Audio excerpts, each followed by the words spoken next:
Hi there folks, welcome to my little watercolor tutorial. I'm going to forego my normal little group buzz chat because the program is very large and I have still got a long way to go here. So what am I actually doing? I am giving birth or visual birth to that which was no more than an idea, and I am running into an awful lot of problems because I decided I was going to wing this one without any dress rehearsals beforehand, because had I done so it would have come out as very slick, and you as a student, viewing student, would not have had the opportunity to watch this old boy struggle a little bit. And that is really the name of the game. That is what tutoring is all about, not just showing you something which has all been pre-rehearsed. But a lot of people tend to think that watercolors, you make one mistake and it's all over. That is not the case. So during the process of this little painting here, yes, giving visual birth to this idea, it has had a few labour problems. Not just the painting, but I'm also being attacked by electrical gremlins, Christmas gremlins, and wait for it, I'm also getting quite a number of fruit flies coming round, but providing the fruit flies do not pass comment on what I'm doing, I'm going to push on. And if you have only just joined us here, I would suggest that you go down to the left hand side just below your screen there, press on my image or my name. That will take you to part 1 and part 2. By the time you've watched that, you'll be able to pick up on what I'm doing here. Look, unfortunately I cannot show you a thumbnail before I start because I haven't got one, and I don't know what this is going to be by the time I finished it. So I'm now going to push on, and I'm going to zoom. And I was saying to the students on part 1 and part 2, I felt this blue on the baby's bonnet was a little bit heavy, so I'm going to lift.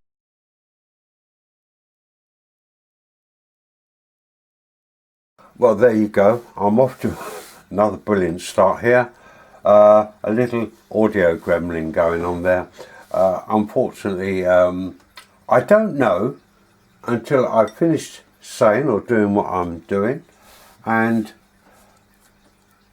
re-watch the clip whether or not it is on there. Right, now what I'm doing, or what I did, is I've just added a clear puddle of water onto the area I want to lift off. Right, now do not scrub it around, just let it settle, and then get yourself a little pad of tissue. In this particular case, look, I've got this loo roll, and then I will just place it straight down on top, add a little bit of pressure there, wait for a moment, and then lift it off. Look, there's the blue which I've lifted off.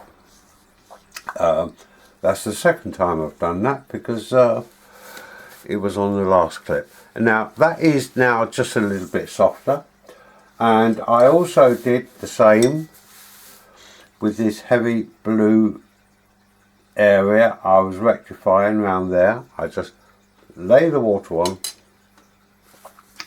wait for a few moments, and then just lift it off.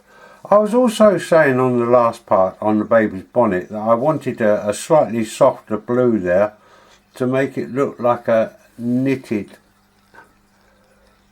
bobble hat rather than a blue helmet, and I could have got a better effect. Right, there's the blue. I could have got a better effect there if I'd damped that area first before I actually went ahead and painted it, because if that had been, and it's all about timing, if that had been slightly damp, it would have meant to say that the blue would have bled just a little bit on the edges to give it a much more sort of woolly look. Right, now I know this is getting to one or two of you a little bit.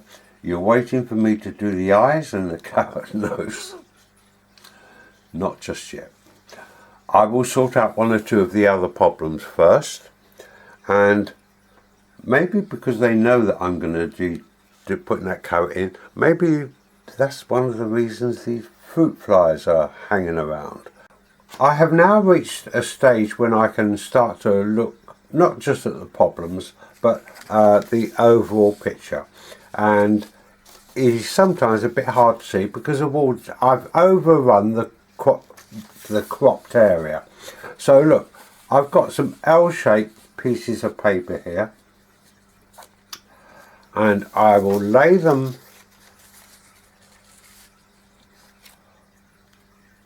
on the painting to date, and it will give me a chance to see what the overall picture is going to look like, assuming you have not destroyed yourself before you reach this stage. I can move these in and out, and it gets rid of all the clutter around the edges so that you can concentrate on the overall thing. Now, looking at what I've got here at the moment, I'll zoom that in. I've obviously got to give space below the snow baby, because look, if I crop in too tight, she will look as though she's dancing along the edge of the card mount, which is not what I want. So I will bring that down. Now it means to say she's now hovering, so therefore I'm going to need to add a little bit of weight down the bottom here, not with her feet but with a little bit of shadow. At the top half I need to clear that moon, and if I've got a problem fairly close to my cropped area, I can always just move it about side to side, see if I can crop off a little bit of my problems. So I would suggest that you get yourself, and all this is just little bits of cut out computer paper. Get yourself a nice cup of tea.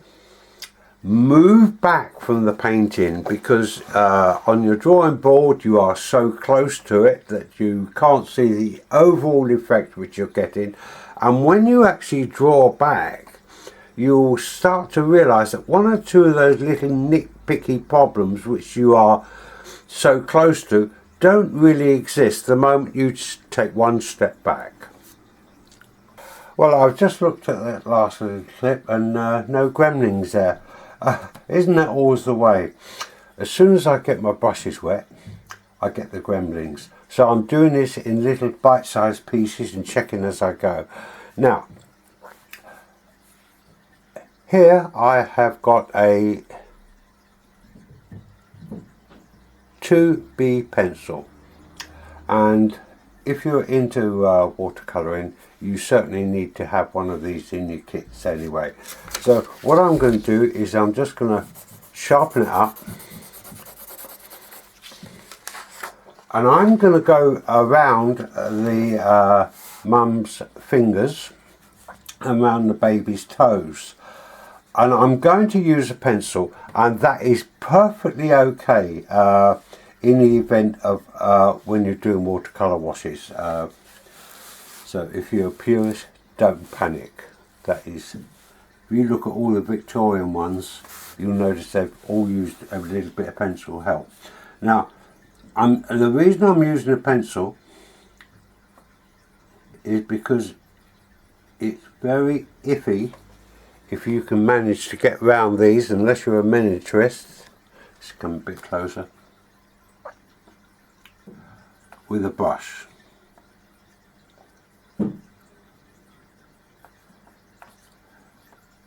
Right, now I've just come round Mum's 3 fingers and around part of the thumb. Make sure I haven't got my head in the way. Now, here's a little bit of information for you. Why only 3 fingers? Well, that is standard practice. If you look at all cartoon figures, they've only got 3 fingers. If you put the 4 in there, they all get in each other's way, because in real life fingers can drop behind each other. Much more difficult to do on cartoons. So if you look at your cartoons, you'll find that all your cartoon figures have only got 3 fingers.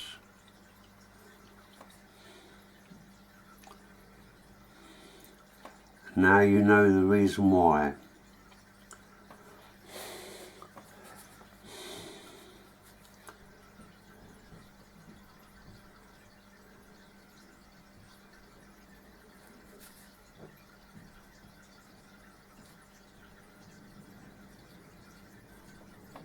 There we go. Right, now the fingers are now visible. Baby's toes, 1, 2, 3. Big toe on the inside.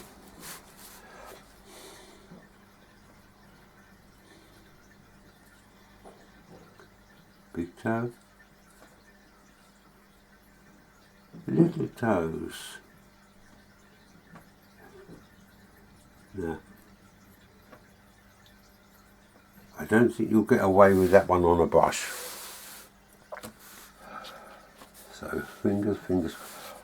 Right, now we can now start to look at, when we come to do the eyes, I think you'll realise that you may well have a problem there. So it may well be that you start to practice, right? So I'm just going to put one of her buttons in.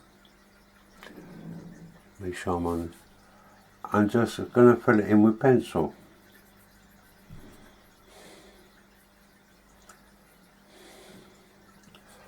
Right, that will work.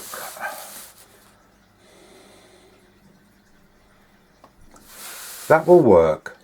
But I'm now going to get a brush and put the other 2 in using my paints. And the moment I get my brush wet,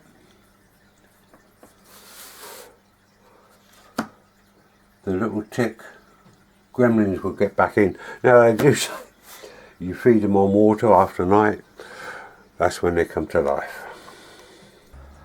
I'm very fortunate because I've got a full range of colours, but I've got a lamp black, but I'm going to assume that you do not.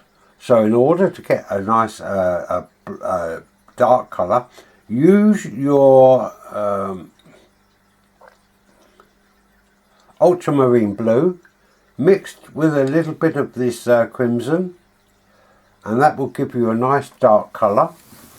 So get yourself a little bit of scrap paper and just check out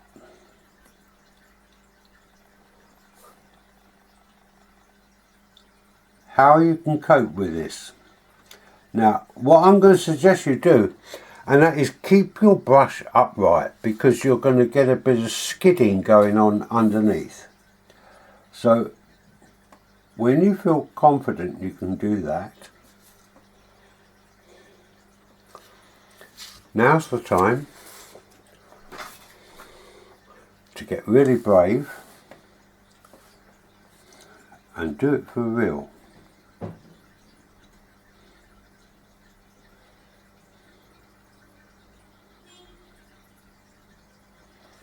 One. They don't have to be absolutely circular. Remember, they're normally bits of coke. So if you do get a little bit of skidding, you'll get the skidding down the lower half here. Don't panic about that, because it will act almost like a drop shadow underneath, which I'm going to need to put there anyway. Right, I can put that one on the top.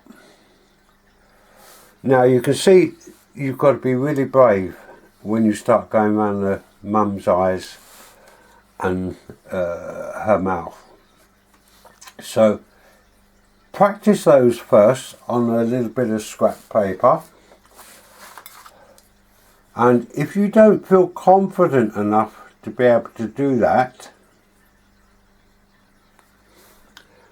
use your pencil, because you do not want to go and destroy not only the painting, but you'll destroy yourself in the process on these last little tiny bits. Just in case you thought I'd forgotten the snow baby's fingers, I had not. I was just holding them back in reserve just in case the gremlins got me. Right, now I've just looked at the buttons on the Snow Mum's tummy, and would you believe I'm not really that happy with them, because they are a little bit mechanical for a bit of coke. So to me they're just a little bit perfect, but I shall double coat those later. Meanwhile, here's my palette. Now look, blue and red make purple. Add a touch of yellow and it will make black. So this time I have not got quite so much water on my brush. And when you're doing this, by the way, I'll put the palette back, sometimes you can get a little drip of water right on the hilt of your brush there. So just, if you do get that, just touch it with your finger, because you don't want that little puddle to dribble down and flood your painting. So this is now quite a dry wash which I've got here, and I'm just going to pop in the baby's eyes. It's like I say, if you're a little unsure or a little bit unsteady, use a pencil. And look, this is not dropping into a puddle this time. There we are, baby's eyes. That brush was just a little bit too dry, so I've just picked up a little bit of water, just checked I haven't got that drip there. Look on my finger, you can just see it. And I'm now going to do Mummy's eyes.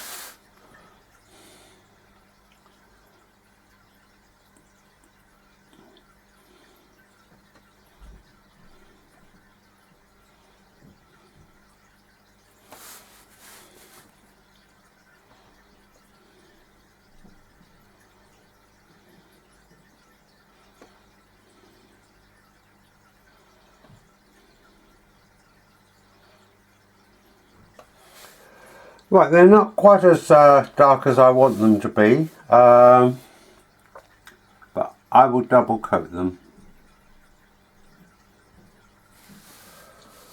And I'm about to do Mummy's smiling mouth. I think I need to just double check that I got that clip before I do that. Hold it back in reserve. Right, that was fine, so good to go. Check my brush again, alright, and here we go.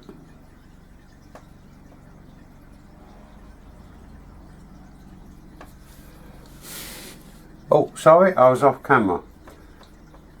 It's a little bit weak, so I'll come back and double coat that in a moment.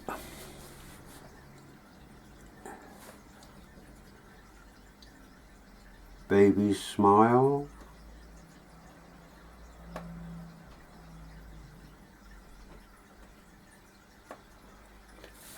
That was also a little bit weak, and the puddle's running back. So I'm not going to disturb that until that puddle's settled. See if I can get that in even closer. That's as close as I can get. Right, now the baby's eye is not perfect, and I'm happy with that because I'm not looking for perfection.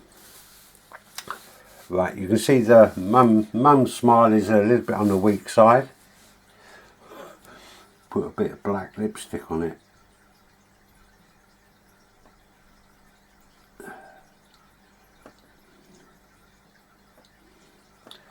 Right, now, if you, as I said, look, if you feel a bit insecure about this,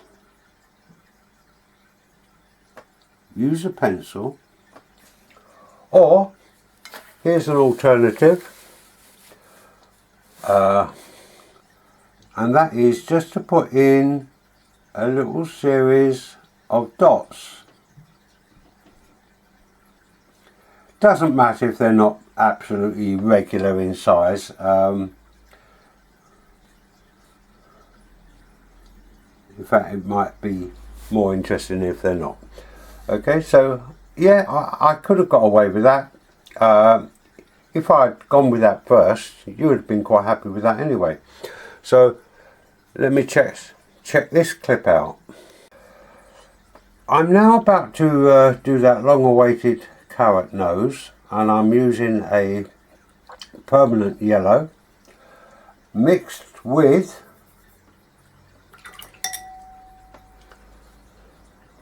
a cadmium red this time, not the alizarin, or it might, on your palette it might be called light red.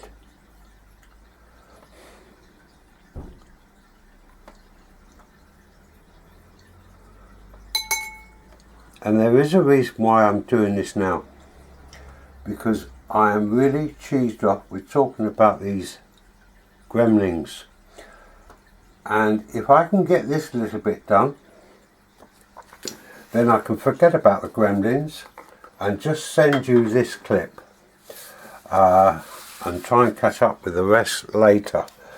So let me zoom this in. There we are, on Mummy's nose, and here we go. It's a little bit weak in wash, and I hope it will flood down to the lower part of the nose.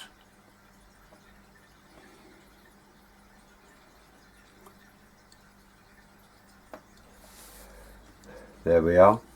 It's not over exciting because it hasn't drop flooded, so I've just got a little bit more water there, and I hope that will flood, because I don't just want an orange hole there. Right, tip that this way, see if that will drop flood down a bit. Yes, it's going, there it goes. Right, you can just about see it, because once again, I'm not looking for perfection here. I want an actual carrot. I don't want a plastic nose. Yeah, oh, that's flooding even better now. So those slight imperfections there, that's good. Right, now, I've just looked at the baby's eyes, and to me they're looking a little bit on the small side, so I'm going to increase them, but not until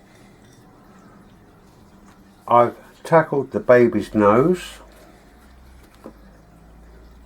and I want that to be slightly lighter than Mum's nose. So He's not going to be a carrot, he's going to be a little button nose, baby button nose. There we go. Am I on camera? Yes, I'm on camera.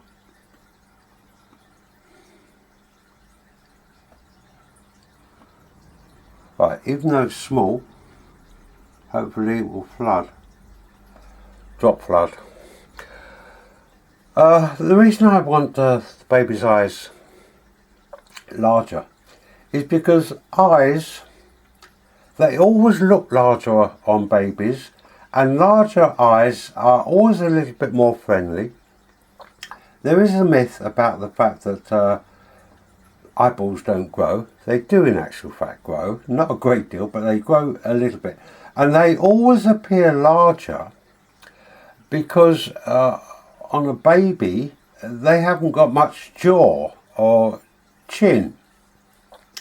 And I've just looked at the baby's mouth here, and I've left a long gap there. I would have done better to come in a little bit closer than that, but the reason why they haven't got much between the nose and the chin is because their teeth haven't grown. So as their teeth grow, the jaw strengthens and the chin drops a little bit.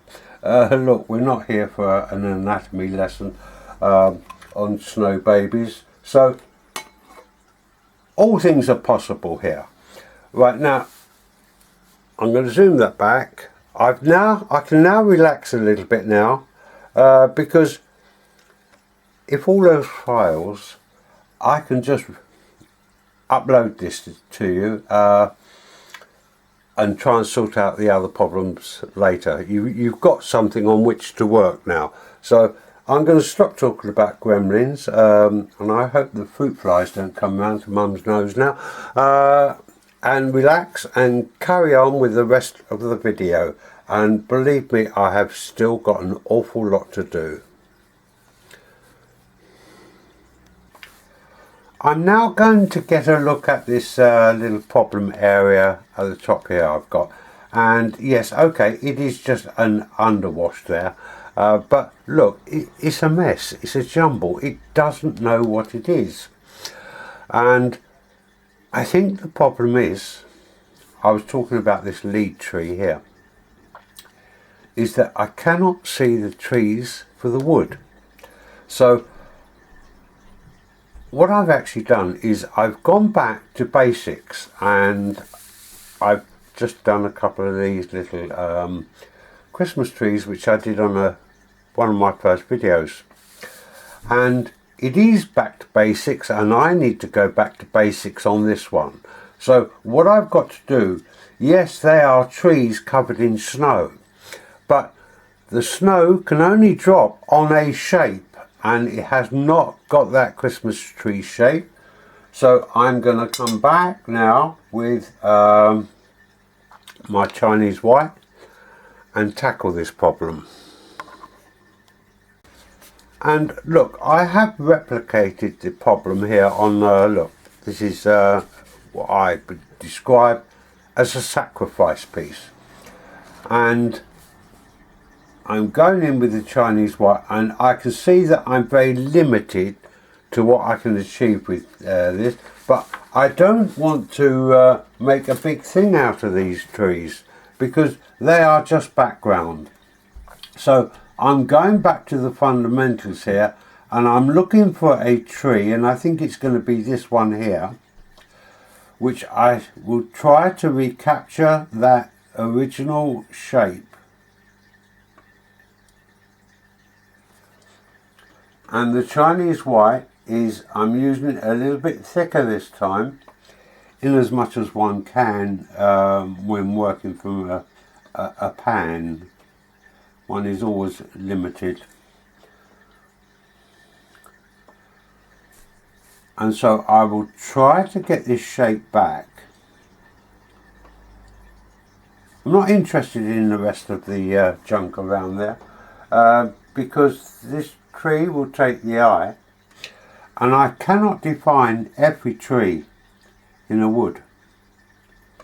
So look, there's my centre trunk going down here, and I must keep that in line. I can't suddenly have go up there and have a trunk coming off somewhere else. So I've got to keep my eye focused on that. And I've got to bear in mind that these branches grow up until they get a little bit of weight, and then they start to come down.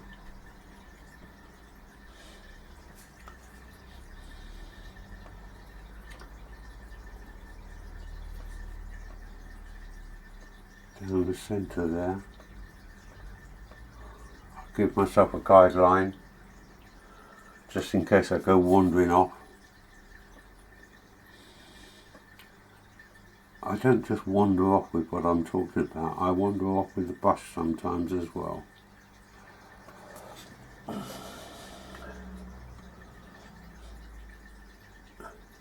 Okay, I'm already starting to feel a little happier about this, and I don't think I'm going to get down even with this coat, but I'll see what I come up with here.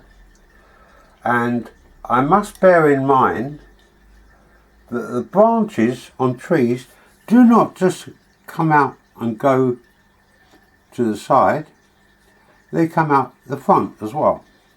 So I will get a certain amount of blocking going on here. Right, here's my shapes coming out now, and I can start to bend them down a little tiny bit.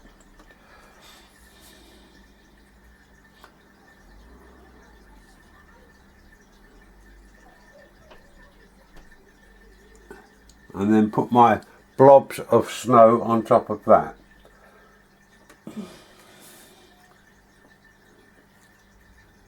Dollops of snow. Now it's still not over strong.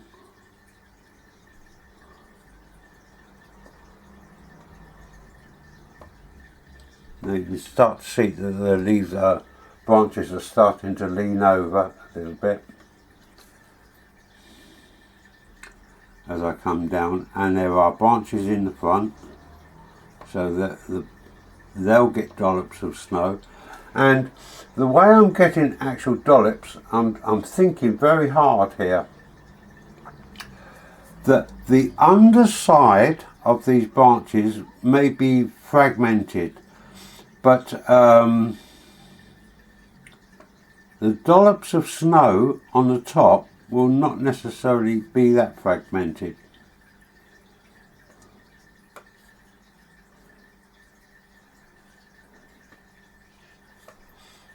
Okay, I don't know if you can see that, but I'm a little bit happier with what I've got. And when I come on the other side of the trees over there,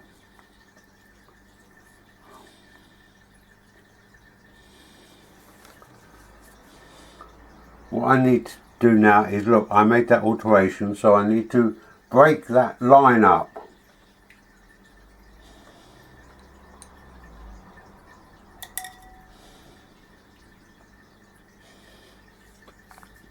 Out here.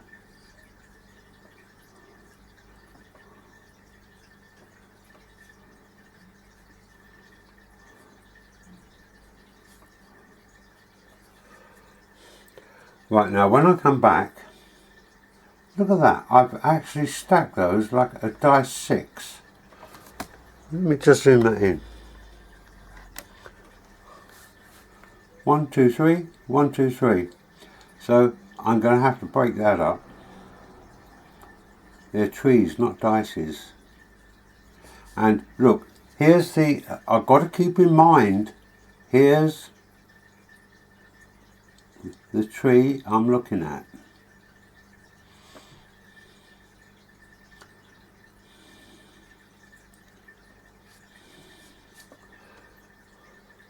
Now, look, I've defined it. I haven't defined this one very well, so I might be forced to come back. I'm going to let that dry, and then I'm going to come back on this one. Right, meanwhile, I'm going to move over to this one over here. And I'm still going to use my Chinese white, even though I do intend using a gouache. opaque white. Right now I've got to keep that top smooth because look, it's fragmented underneath. That's okay.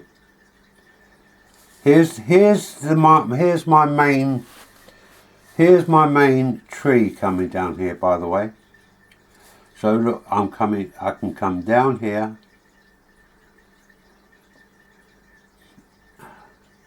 I can put on a little bit of snow. So at the very top. It lost a bit of shape there, so look, I'm going to put a little bit of snow on there. Keep that in line, running down here. And I quite like this dribbly effect which I've got there.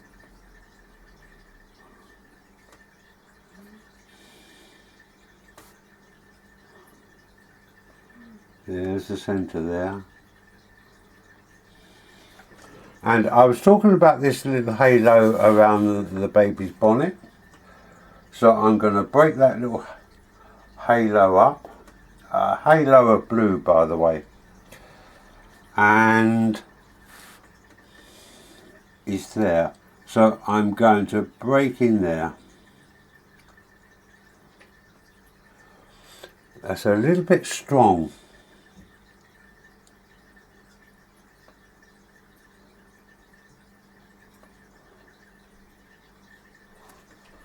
So I'm just going to put a little bit of water on that, and that will be weaker because it will start to disappear. Bearing in mind these whites, they always start to disappear a little. Oh, that's the baby's bobble. Need to put snow on it. There we are. That's broken that halo up, and I'm happier about that. So look, I'm now going to let this dry, and while that's drying, I'm just going to lift off a little bit off the baby's mouth and increase the size of those eyes. If I get gremlins during that process, it won't matter too much because you will actually know what it is I've done. I've also looked at Mummy's eyes, and I think they too can be larger. So I'm saying this now just in case something goes a little bit wrong, and I come back and you'll know what I've done and why I've done it. Let me zoom this back again so you can see what is going on here now. Look, I've got a slightly better shape of trees in here. Hopefully when I come back for another go at it, they'll improve. And I'm going to come back with a little bit of gouache on here. Now look, when I finish these trees, everything else, because I'm actually painting forwards, everything else I'll just calm myself down, and what I'm going to be doing is making adjustments to everything, or when I say adjustment, enhancing little areas. So I'm off for a cup of tea while they dry. I have now increased the size of Mummy's eyes and the baby's eyes, and I feel a lot happier about that. Now look, I've lifted off that very heavy mouth off of there, and even though that mouth was left there overnight, I can still lift off quite a bit of it off. And in fact, I could even lift off a little bit more, but I'm not trying to remove it. I just want to quieten it down. So you may not actually notice a difference here. So what I will do is when I'm editing, I will take a camera shot of before and after and just run them for 2 seconds, and you'll be able to see what I've actually done there. And I'm now going back over to this trees in the background here, and look, I've taken my Chinese pan out of the box so that I do not cross-contaminate the actual box. And look, stick to that golden rule. The moment you touch your Chinese white, do not go and touch another one of these colours, because you will contaminate it. If you do, by accident, just take the Chinese white out like I have and run the whole palette under a tap to get rid of that cross-contamination. End of lecture on that one. Now, I know that I've done the eyes and the nose, and you may now be thinking, oh, that's it, I'm off. Yes, that is your right to do so, but there is still a lot more of excitement to come. When I start enhancing. Now I'm keeping in mind the shape of this lead tree here, and I'm trying to thicken up, and it's not easy with this Chinese white when it's in a pan.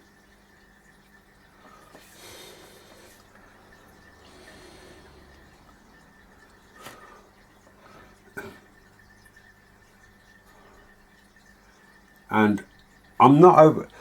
Look, the reason I walked away from this is that when you're in this sort of difficult area and you're not really quite sure what you're actually doing, move yourself back from it, because if you just stay there, the paper gets wet and soggy and things will go downhill very, very fast. And I'm not just talking about the actual painting, I'm talking about you. You will go down, because you'll overwork it, you'll beat yourself up. Look, I'm quite happy with that little tree at the background there. And when I was talking about enhancement and excitement to come, yes, there is. Because don't forget, I've still got the moon up there. So after I've fiddled around with these trees, that moon might come out. So if it does, it will brighten up the light skies. So I would suggest that you make sure you've got something decent on when you're sitting next to me. Right, look, I know what some of you viewers are like.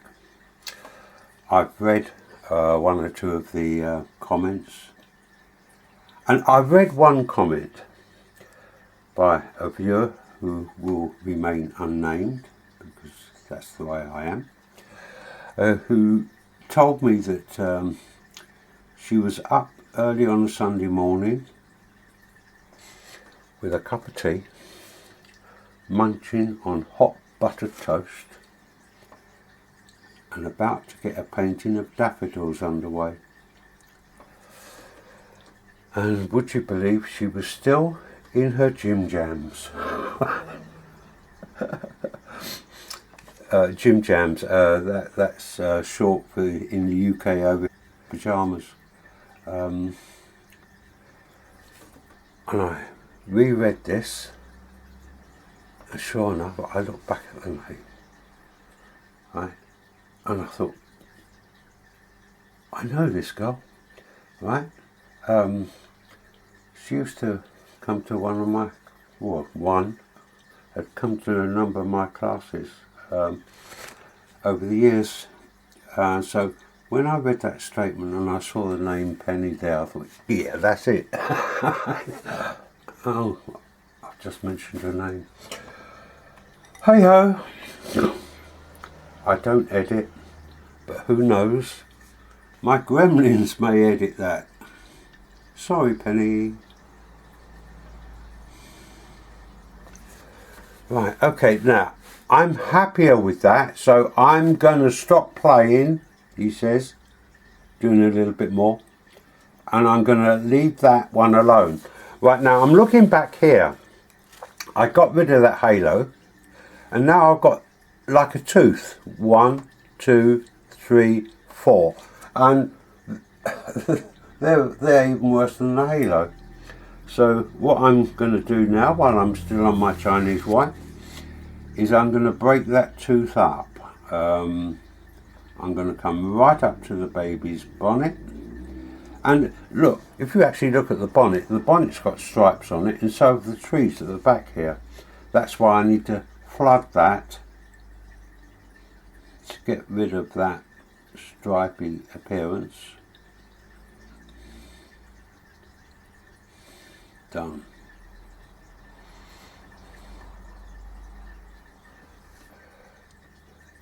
Just having a look at the monitor. I'm going to do one more.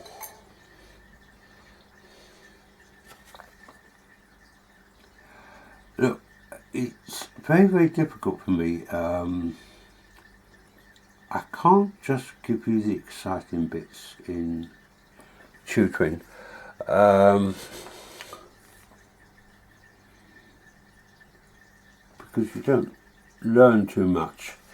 And what you need to do is take some of my thinking when you come to do your own paintings.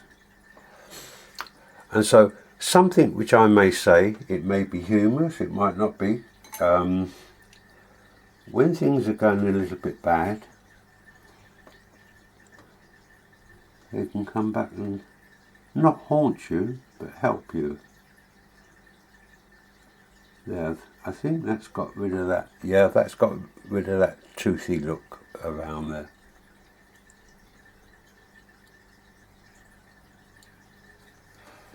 And I use humour quite a bit in my classes. It may be humour, but there is a, what's the word? Trigger point, which may come back at a later date and help you out. Okay, right, and I'm going to stop fiddling around that. I've still got that toothy area around there, haven't I? Let's break that up just a little bit more. Yeah, that's better. Alright. Okay, right, now I shall let that dry, and then I'll come back with the gouache permanent white to bring these trees forward a little bit.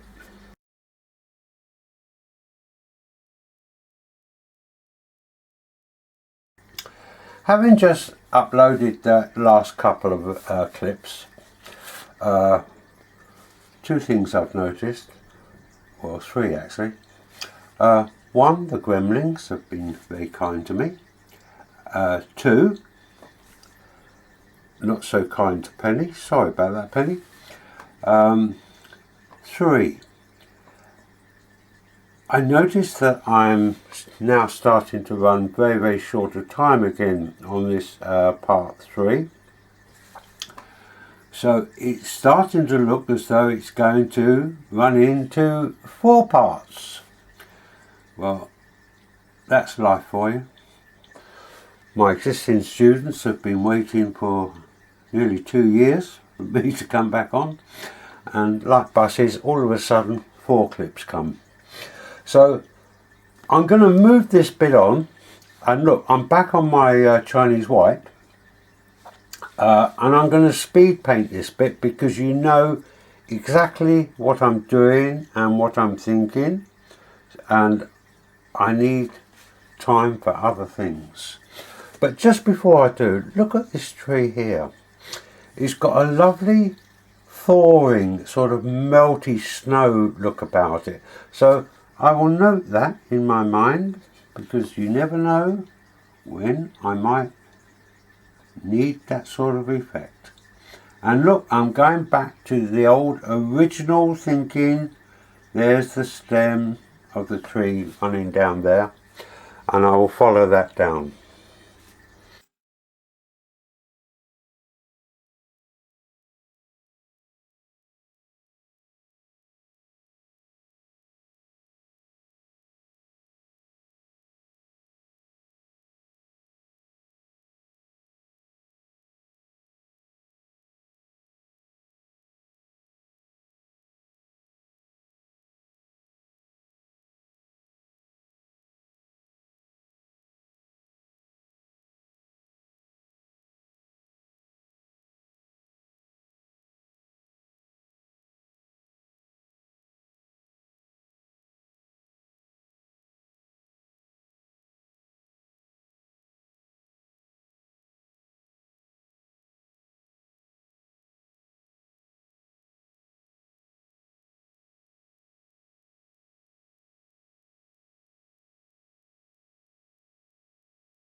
Right, now I'm burying a bit of that hard under shadow which I had there, and look, this tree is certainly turning out to be much better than this tree.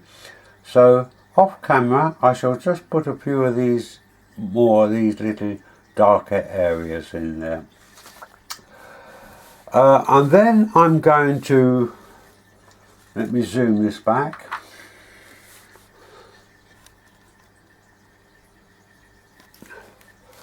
Then I'm going to define the outer edge of the baby's head here and mummy's face. Put a little bit of shadow underneath the hat there. I'll zoom that back again. Sorry if this can make you a bit dizzy. I also noticed that this, the highlight area here is very square. I might do something about that, I'm not sure, but I will certainly need to tuck in underneath the baby around the area there and just in the arm,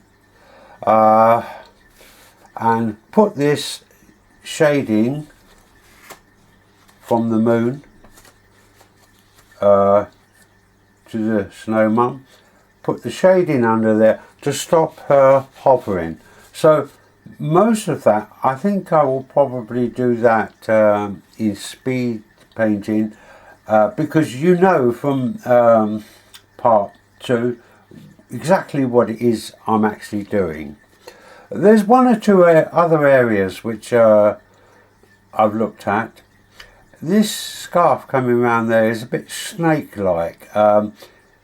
I got a little drop below that side of the hand. I may need to get another little drop this side down there to stop that snaky look. But I think I'm starting to get a little bit over fussy here. One thing, look, even the red here does not match the red in that area there. But I quite like that little drop wash of the red, so I might just leave that alone, because this is not about a professional perfection job. This is about the enjoyment of painting. So let me pop these little bits, darker bits in there. Right, I have now changed my water and my palette, and so I can now drop speed this section in.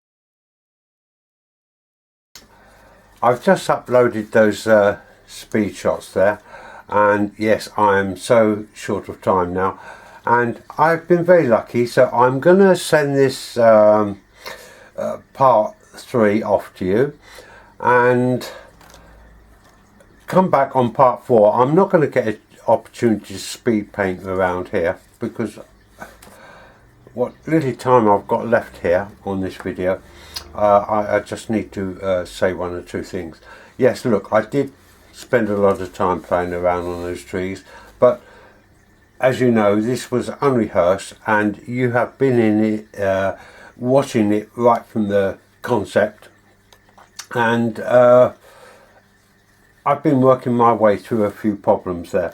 And having said that, I was, as you know, went back to basics on my little Christmas trees there, and while doing that, as little sacrifice runs, look, I've come up with another crazy idea. Look, I did say paintings develop as they go, and sometimes you have to go with the flow. I'm going to zoom this one right in. There you go. I've got a Christmas tree. Now, Another crazy thought crosses my mind. What do you buy a snow baby for Christmas that you can put under a Christmas tree, or even put in a snow baby's stocking? Now there's a thought you can ponder on. So it's not really working out that well with the composition, because look, it's pointing straight at the moon. I thought about putting it on that side, but it is so mixed up with the stripes on the baby's bonnet that you can hardly see it. So I'm going to put it in there. And remember what I was saying about being able to move your card mount if you paint outside of that. So look, because I've painted outside of it, I can sacrifice one or two of these trees over here to give me the space on this side in order to get this little add-on item in. Now I could, if I'd been a little bit quicker and done this a month or so ago, I could have left it to the viewers vote as to whether or not that should go in, or even what you could put in a snow baby stocking. Now look, you know you're living in my little fantasy world. It can get very complex sometimes, but this little figure has been obviously sitting in my mind, waiting behind the other little fairies for its opportunity to appear and show you her snow baby. Another crazy idea, I don't know if I should even mention this one. I thought about sleigh marks here, coming round, going up, and Father Christmas on his sleigh going up there, but I think that will get far too complex, because one, I don't know what he would have left the baby, or whether or not he actually left the snow mum a baby. No, let's go there. So I'm going to say thank you very much for staying with me, because without you there would just be me and a few gremlins and one or two fruit flies buzzing around. So thank you very much, and I'll catch up with you on part 4. Bye folks.